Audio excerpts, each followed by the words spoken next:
अस्सलामु अलैकुम वरहमतुल्लाहि वबरकातुहू। एक नौजवान मुझसे एक मसला पूछने आया और कहने लगा, मुफ्ती साहब मुझे आपसे एक मशवरा करना है, अगर इजाज़त दें तो।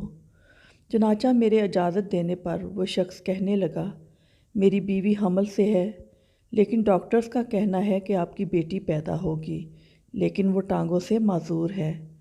बस मुफ्ती साहब आप बता दें, क्या मैं हमल गिरा सकता हूँ?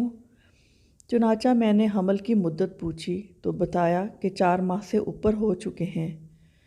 मैंने जवाबन कहा कि 4 माह में तो हमल में रूह डाल दी जाती है, लिहाजा हमल गिराना कत्ल के हुक्म में होगा।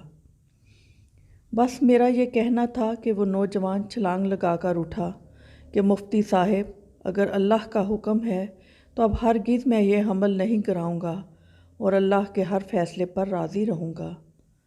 मैं सारा दिन इस शख्स की जगह ख़ुद को रखता और अपना अल्लाह पर तवक्ल टोलता रहा कि क्या अगर ये आजमाइश मुझ पर आती तो न जाने क्या मैं इस हुक्म पर अमल कर सकता था। खैर ज़िंदगी के अयाम अपनी रवानी से गुज़रते रहे, यहाँ तक कि 6 साल गुज़र गए। चुनाचे एक दिन मैं मामूल के मुताबिक ऑफ़िस के कामों में मसरूफ़ था कि वो नौजवान एक प्यारी सी गुड़िया जिसने पानी की बोतल गले में डाल रखी थी और पीछे स्कूल बैग पहना हुआ था, लेकर मेरे ऑफ़िस में आया। कहने लगा, मुफ्ती साहब एक मर्तबा आपसे हमल कराने से मुतल्लक़ शरई मसला पूछा था, लेकिन आपने अदम जवाज़ बताया था।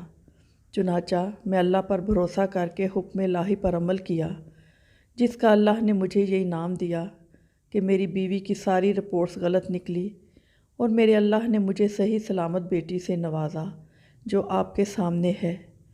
बस एकदम मेरी आंखों से आंसू जारी हो गए। जो अल्लाह पर भरोसा करता है तो अल्लाह इसके लिए काफ़ी हो जाता है।